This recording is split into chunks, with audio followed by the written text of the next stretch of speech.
Terkadang hal-hal paling kecil justru yang paling banyak nyimpen cerita. Kayak koin 10 sen Malaysia ini. Serius deh, ukurannya kecil, tipis, ringan. Ya kalau jatuh ke lantai aja suaranya ting, pelan. Kayak minta diperhatiin. Tapi begitu kami ambil, sedikit diusap permukaannya dan kamu lihat lebih dekat, ya koin ini kayak berbisik. Hei, aku pernah hidup loh. Pernah jalan-jalan keliling Malaysia. Bahkan sekarang ini kamu lihat saya sampai di tangan orang Indonesia.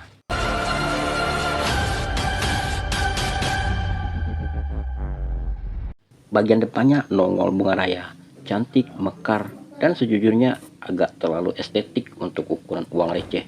Tapi mungkin itulah poinnya. Hibiscus rosa sinensis, itulah nama ilmiahnya. Ya kalau kita orang Indonesia nyebutnya bunga atau kembang sepatu, yang jadi simbol elegan tapi sederhana. Di bawah bunganya angka 10 dan tahun terbitan yang kayak lagi stylish gitu. Dipisah, dipisah dua, biar simetris, biar terlihat seniman, dan jujur kadang malah bikin tiap tahun punya kepribadian sendiri. Lalu saya balik koinnya, dan boom, ada congkak, yaitu permainan tradisional.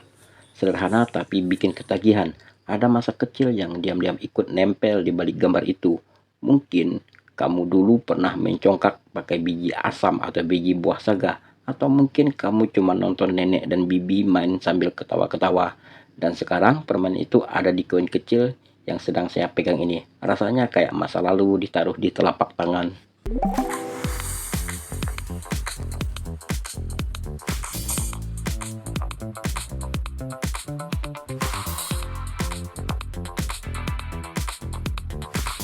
Yang bikin gokil lagi, tiap tahun kayaknya koin ini punya mood berbeda-beda.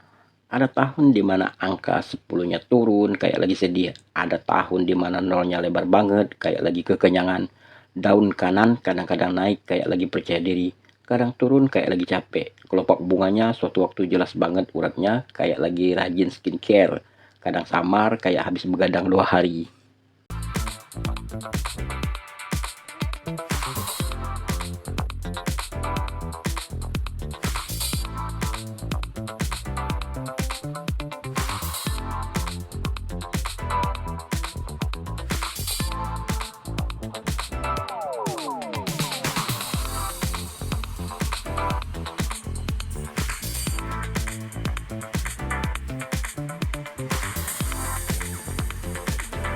Nah, itulah namanya variasi. Jadi, semua variasi kecil itu terjadi bukan karena desainer tiba-tiba mood swing, tapi karena cetakan yang berubah sedikit-sedikit setiap batch produksi. Dan itu membuat tiap koin punya karakter, punya flow yang justru bikin unik. Kayak manusia juga kan, yang bikin kita menarik kadang justru bukan kesempurnaan, tetapi detail kecil yang bikin kita berbeda. Nah, di sini saya menampilkan koin yang saya punya saja ya, 10 sen yang saya punya saja ya. Ya, produksi koin ini punya perjalanan panjang. Tahun-tahun awal 90-an jumlahnya masih sedang. Misalnya tahun 1996 yang dicetak sebanyak 77.347.125 keping. Tahun 1997 dicetak sebanyak 78.955.862 keping. Masuk ke tahun 2000-an, jumlah cetaknya meledak kayak popstar narik daun. Tahun 2001 dicetak sebanyak 313.422.000 keping. Tahun 2004 dicetak sebanyak 170.640.000 keping. 2008 dicetak sebanyak 241.560.000 keping. Tahun 2009, wah, dicetak sebanyak 336 juta lebih, atau lebih tepatnya 336.150.800 keping guys.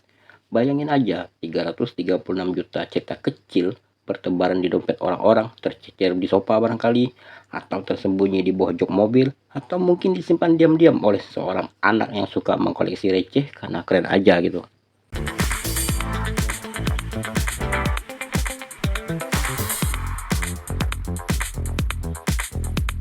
Lalu ada tahun 2010, jumlah cetakannya berapa? Tidak diketahui guys, setidaknya sampai narasi ini kami buat. Ya misterius gitu, kayak bagian hidup seseorang yang mereka sengaja nggak ceritakan. Dan justru karena itulah kolektor makin penasaran. Ada sesuatu yang romantis dari hal-hal yang tidak kita ketahui.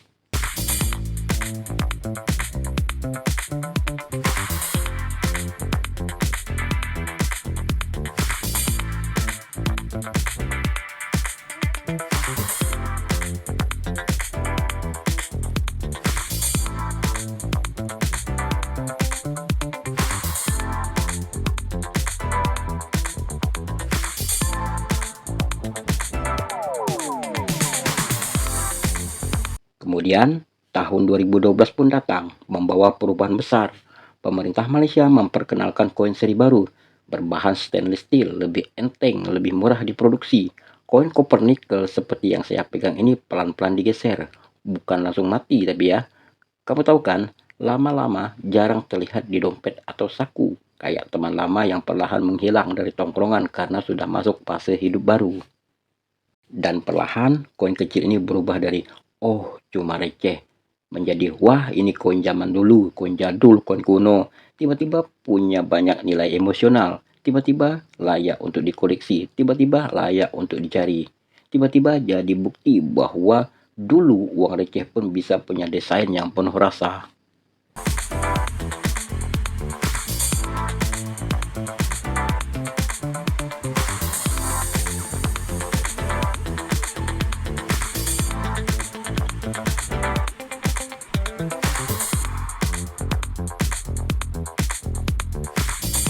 Ya, fenomena ini kalau kita di Indonesia mirip-mirip dengan koin Rp1.000 angklung gerung sate itulah yang perlahan mulai ngilang.